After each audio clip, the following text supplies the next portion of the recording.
যেহেতু দেবিদ্বার থেকে মানুষ আস্থা রেখে 1,72,000 মানুষ ভোট দিয়ে এই সংসদে পাঠিয়েছে, তাদের পক্ষে 1 মিনিট 18 সেকেন্ড কথা বলছি। আমার দেবিদ্বার থেকে চান্দিনার একটা রাস্তা আছে, যে রাস্তা দিয়ে 2 লক্ষ মানুষের যাতায়াত। মাননীয় স্পিকার, 2 লক্ষ মানুষের যাতায়াত হলেও এই রাস্তাটা মাত্র 12 ফিট, অর্থাৎ 2টা সিএনজি একসাথে 2টা ক্রস করতে পারে না। আমাদের ওখানে 11টা ইউনিয়নের মধ্য দিয়ে রাস্তাটা গিয়েছে।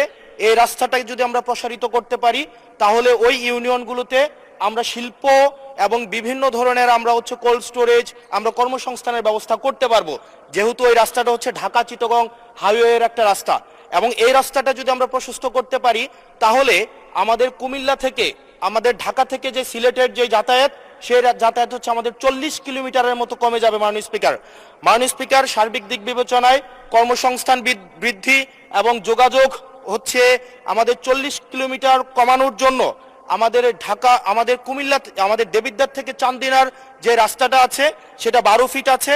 এটাকে প্রশস্ত করে এটাকে হাইওয়ে করার জন্য মাননীয় স্পিকার, আপনার মাধ্যমে সংশ্লিষ্ট মন্ত্রণালয়কে অনুরোধ জানাচ্ছি।